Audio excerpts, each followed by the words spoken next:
সেই ইমামত ব্যবস্থা কেন্দ্রিক তারা প্রথমে বলে যে আলী রাদিয়াল্লাহু আনহু হলেন আল্লাহ রাসূল সাল্লাল্লাহু আলাইহি সাল্লামের ওসি।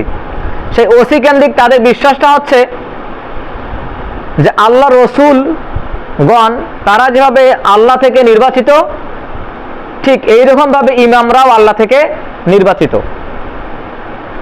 এবং তারা বলে যে নবীদের যেমন নির্দিষ্ট সংখ্যা আছে, ইমামদেরও নির্দিষ্ট সংখ্যা আছে। এবং তারা বলে রাসূলুল্লাহ সাল্লাল্লাহু আলাইহি সাল্লাম যে আল্লাহ সুবহানাহু ওয়া তাআলার সর্বশেষ রাসূল, ঠিক এরকমভাবে আলী রাদিয়াল্লাহু আনহু হচ্ছেন আল্লাহ সুবহানাহু ওয়া তাআলার সর্বশেষ ইমাম। এখন আলী রাদিয়াল্লাহু আনহু মৃত্যুবরণ করার পরে সেই প্রতিনিধির ব্যবস্থাটা তার সন্তানদের দিকে চলে যায়। আমরা স্বভাবতই জানি যে আমাদের উত্তরসূরি কারা? আমাদের সন্তানেরা। তো আলী রাদিয়াল্লাহু আনহু যারা সন্তান হবেন তারাই তার উত্তরাধিকারী হবেন। তার সন্তানদেরকে, তার স্ত্রীকে এবং তার সন্তানদের থেকে যারা নাতিপুতি আসছে তাদেরকে তারা ইমাম মানছে। কিন্তু এখানে একটা বিষয় ক্লিয়ার করা জরুরি, সেটা হচ্ছে যে তারা তাকে ওসি নির্ধারণ কেন করলো? তার মূল কারণটা হচ্ছে আলী রাদিয়াল্লাহু আনহু হচ্ছেন আহলে বাইতের একজন সদস্য। আহলে বাইত কারা? আহলে বাইত হচ্ছে রাসূলুল্লাহ সাল্লাল্লাহু আলাইহি সাল্লামের পরিবার।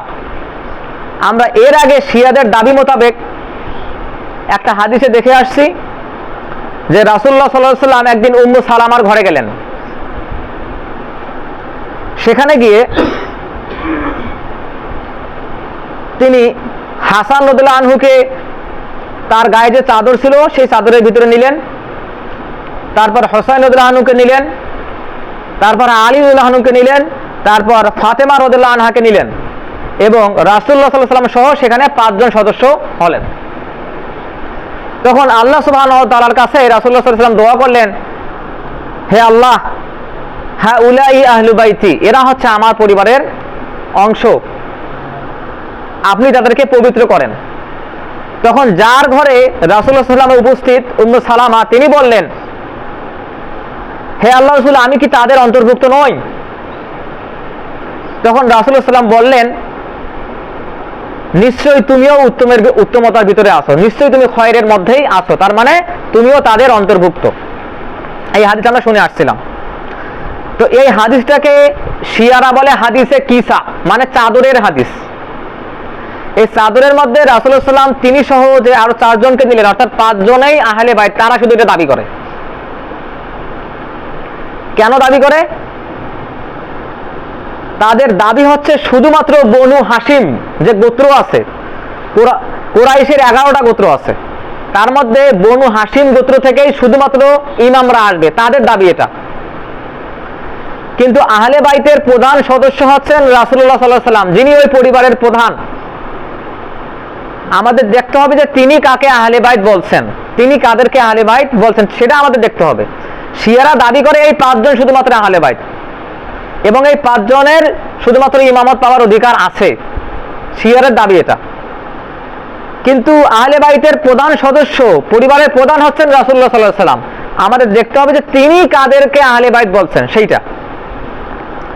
তো আহলে বাইত কারা? আহলে বাইত নির্ধারণ করার কিছু মূলনীতি আছে। সেই মূলনীতিগুলো কি? আমরা সবাই দরুদ পড়ি না সালাতের ভিতরে, আল্লাহুম্মা সাল্লি আলা মুহাম্মাদিন ওয়া আলা আলি মুহাম্মাদ। এই যে বলি ওয়া আলা আলি মুহাম্মাদ, হে আল্লাহ আপনি মুহাম্মাদের উপর সালাম বর্ষণ করুন, ওয়া আলা আলি মুহাম্মাদ, এবং মুহাম্মাদের পরিবারের উপরেও। এই যে আল বললাম, সেইখান থেকে আহলে বাইত। আল মানে পরিবার, আহল মানেও পরিবার।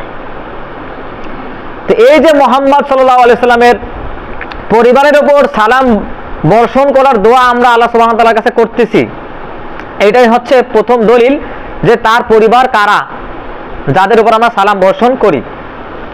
তো এইখান থেকে পরিবার নির্ধারণ করার বিষয়ে যে মতগুলো আসছে সেটা হচ্ছে কুরাইশের 11টা গোত্রের মধ্যে 2টা গোত্র আছে, একটা হচ্ছে বনু হাশিম আর একটা হচ্ছে বনু মুত্তালিব। এই দুই গোত্রের যত সদস্য আছেন এনারা সবাই হচ্ছেন আহলে বাইত। একটা হচ্ছে দাদার বংশ, একটা হচ্ছে নানার বংশ। এই দুই বংশের যারাই আছেন তারাই হচ্ছেন আহলে বাইত। তাহলে এই দুই পরিবারের, এই দুই গোত্রের ভিতরে যাকাত এবং সদাকা খাওয়া হারাম। কেন? রাসূলুল্লাহ সাল্লাল্লাহু আলাইহি ওয়াসাল্লাম বলছেন, ইন্নাহা লা তাহিল্লা বিমুহাম্মাদিন ওয়ালা লিআহলি মুহাম্মাদিন, যে এই যে যাকাত, এই যে সদাকা, এটা মুহাম্মাদের জন্য যেমন হালাল নয় তেমন তার পরিবারের জন্য হালাল নয়। রাসূলুল্লাহ সাল্লাল্লাহু আলাইহি ওয়াসাল্লামের জামানায় বনু হাশিম এবং বনু মুত্তালিব গোত্রের কাউকেই যাকাত দেওয়া হইতো না। কেন? তারা তার পরিবারের অন্তর্ভুক্ত। এটা সহিহ মুসলিমে আসছে 1072 নম্বর হাদিসে। এখন ওই হাদিসে কিসা থেকে আমরা 5 জন সদস্যের কথা পাই। আল্লাহ সুবহানাহু ওয়া তাআলা পবিত্র কোরআনের যে আয়াতগুলো আহলে বাইত সম্পর্কে নাজিল করেছেন সেই আয়াতগুলো থেকে আমরা পাই। যেমন সূরা আহজাবের 32 এবং 33 নম্বর আয়াত। এখানে আল্লাহ সুবহানাহু ওয়া তাআলা বলছেন, নিসা আন-নবী লাস্তুন্না কাআহাদিম মিনান নিসা, রাসূলুল্লাহ সাল্লাল্লাহু আলাইহি ওয়াসাল্লামের স্ত্রীগণ অন্য মহিলাদের মতো নয়। ইনিত্তাকাইতুন্না ফালা তাখদা'না বিল কওল ফায়াতমা'আল্লাযী ফী কলবিহি মারাদুন ওয়া কুলনা কাওলান মা'রুফা। তো তোমরা যখন অন্য পুরুষদের সঙ্গে কথা বলবে তখন এমন ভাবে কথা বলিও না যে যাদের অন্তরে বক্রতা আছে তারা যেন সেটা ভাবনা করার সুযোগ পায়, এবং তাদের সঙ্গে সেইভাবে কথা বলো, কাওলান মা'রুফা। অর্থাৎ সাধারণ মানুষদের জন্য যে নীতি, সেই নীতিটাই রাসূলুল্লাহ সাল্লাল্লাহু আলাইহি ওয়াসাল্লামের স্ত্রীদের জন্য আরো কঠোর। কেন? তাদের মর্যাদা বেশি। এই আয়াতের শেষের দিকে বা তার পরের আয়াতে আল্লাহ সুবহানাহু ওয়া তাআলা শুরু করছেন, অকরনা ফি বুয়ুতিকুন্না ওয়ালা তাবাররাজনা তাবাররুজাল জাহিলিয়াতিল উলা। এই যে আয়াতটা, যে তোমরা জাহিলি যুগের মতো নিজেদের সৌন্দর্য প্রদর্শন করে বেরিও না, আল্লাহ সুবহানাহু ওয়া তাআলা রাসূলদের স্ত্রীদের বিষয় এটা বলতেছেন।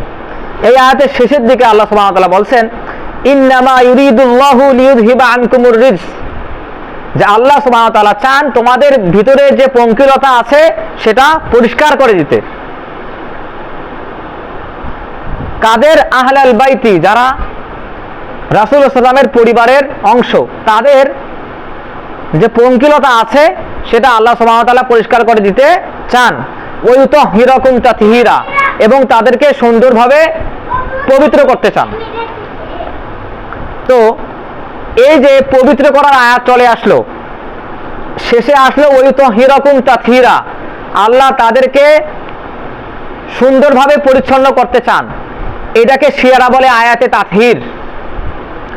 এবং এই আয়াতটা যে অবতীর্ণ হলো, তারা দাবি করে এই আয়াত শুধু ওই 5 জনের জন্য অবতীর্ণ হয়েছে।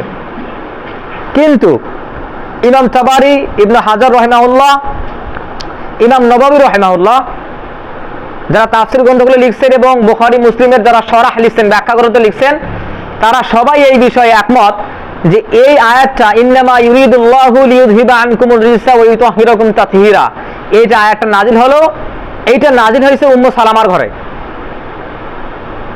যখন এটা নাজিল হলো তখন রাসূলুল্লাহ সাল্লাল্লাহু আলাইহি ওয়াসাল্লাম তার ঘরে ছিলেন, এবং এরপরে ওই 4 জন সদস্যকে চাদরের ভিতরে নেন এবং দোয়া করেন, হে আল্লাহ তাদেরকে আপনি পবিত্র করুন। তাহলে এই আয়াতের 32 নম্বর আয়াতের শুরুর দিকে আমরা পাইলাম, ইয়া নিসা আন-নবী, হে নবীর স্ত্রীগণ। প্রথমেই তাদেরকে ডাকা হয়েছে, মানে নবীর স্ত্রীগণও তার পরিবারের অন্তর্ভুক্ত। শিয়ারা যে দাবি করে শুধুমাত্র এই 5 জন আহলে বাইত, সেই দাবি মিথ্যা। তাহলে রাসূলুল্লাহ সাল্লাল্লাহু আলাইহি ওয়াসাল্লামের যারা স্ত্রী ছিলেন তারাও তার পরিবারের অন্তর্ভুক্ত। আচ্ছা, তাহলে আমরা ওই হাদিসে কিসা থেকে 5 জনকে পাইলাম, তারপর তার স্ত্রীগণকে পাইলাম। তাহলে স্ত্রীগণদের থেকে যারা আসছে তার সন্তান সন্ততি, অর্থাৎ রাসূলুল্লাহ সাল্লাল্লাহু আলাইহি ওয়াসাল্লামের যারা সন্তান সন্ততি, তারাও আবশ্যিকভাবে আহলে বাইতের অন্তর্ভুক্ত। এরপর এই বিষয়ে বিস্তারিত বর্ণনা আসছে যে এই আয়াত কোথায় নাজিল হলো, কিভাবে নাজিল হলো, এখানে কাদের কাদের কথা বলা হয়েছে। আচ্ছা, এরপর হচ্ছে ইবনে আব্বাস রাদিয়াল্লাহু আনহু থেকে একটা তাফসিরে আসছে, তাফসির ইবনে আবি হাতিমে। তিনি এই ব্যাখ্যাটাকে আরো বিস্তারিত করছেন এভাবে যে আহলে বাইত হলেন রাসূলুল্লাহ সাল্লাল্লাহু আলাইহি ওয়াসাল্লামের স্ত্রীগণ, সন্তানগণ এবং বনু হাশিম গোত্র।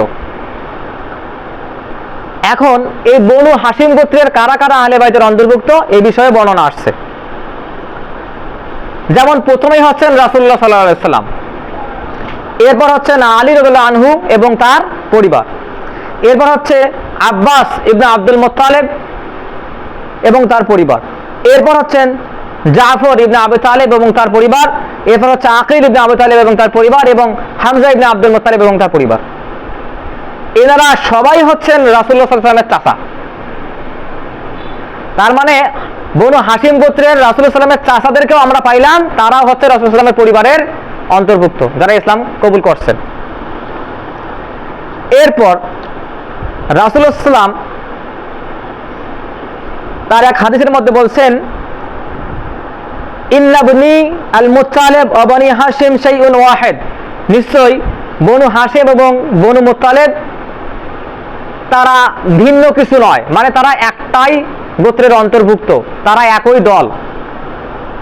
ওয়ালাম ইউফারিকুনা ফিল জাহিলিয়া ওয়ালা ফিল ইসলাম, তারা জাহিলি যুগেও আমাদের থেকে আলাদা ছিল না, ইসলামের পরেও তারা আমাদের থেকে আলাদা ছিল না। তার মানে আমরা বনু মুত্তালিবকে ওখানে পাইলাম। তাহলে বনু মুত্তালিব কে ছিলেন? বনু মুত্তালিবের অন্তর্ভুক্ত ছিলেন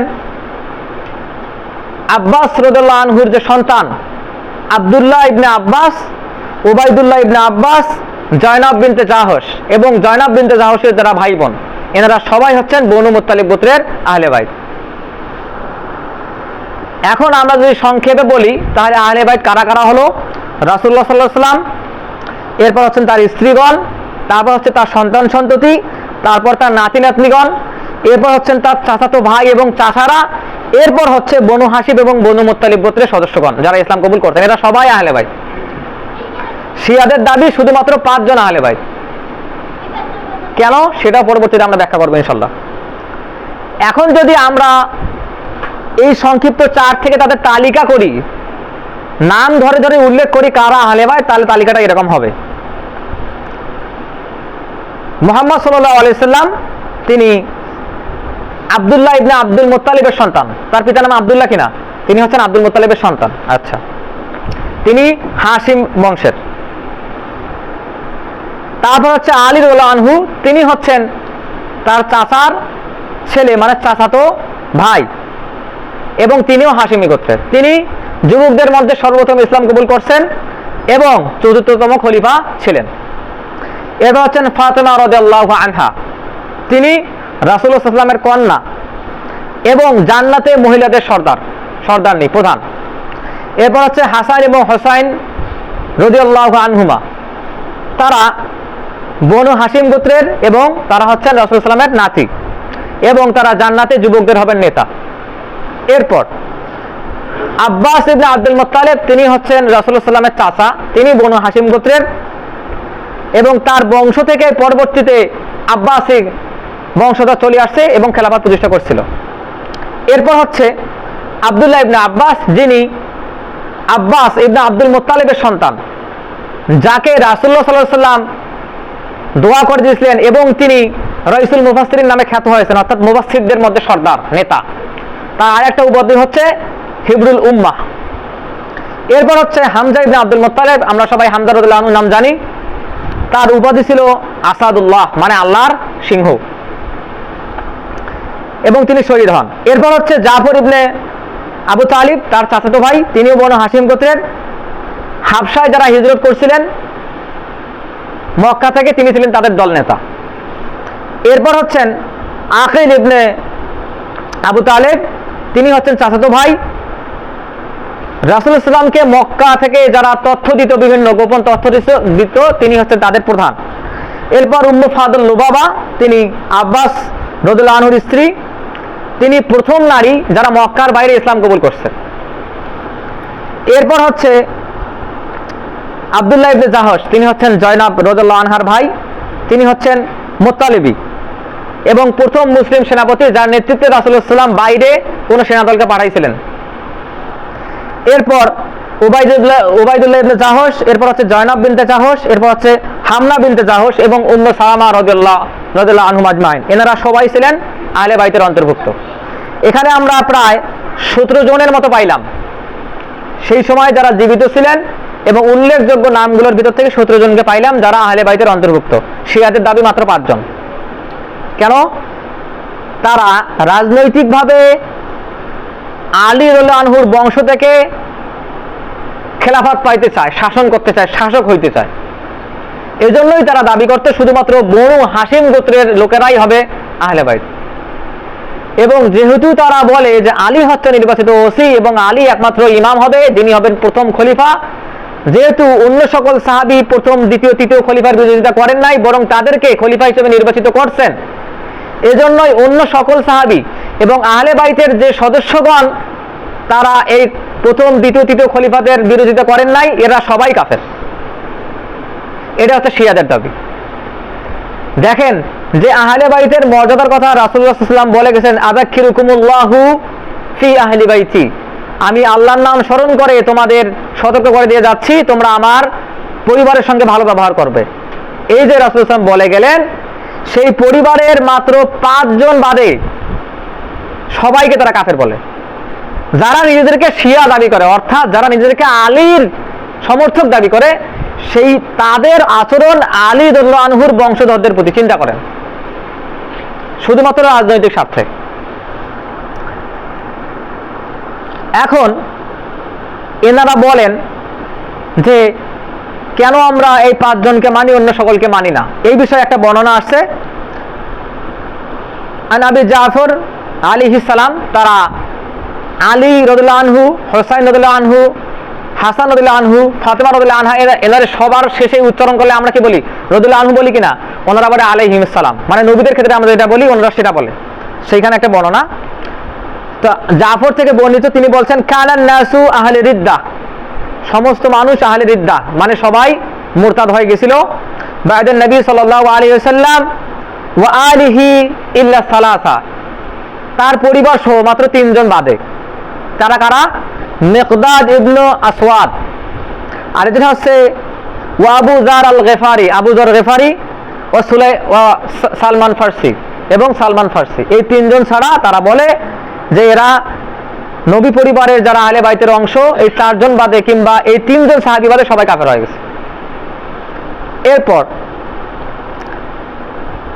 অন্য একটা বর্ণনা মতে তারা বলে যে 13 জন ছাড়া সবাই কাফের হয়ে গেছে। এই 13 জন কারা? সালমান ফারসি, এখানে যে 3 জন নাম পাইলাম তারা আবু যর গিফারি, মিকদাদ, আম্মার ইবনে ইয়াসির, হুজুর ইবনে আদি, উবাই ইবনে কাব, খুজাইমা ইবনে সাবিত, আব্দুল্লাহ ইবনে আব্বাস, মালিক আল আশতার, আবি হায়দরা, তিনি ছিলেন আলী রাদিয়াল্লাহু আনহু একজন ভক্ত।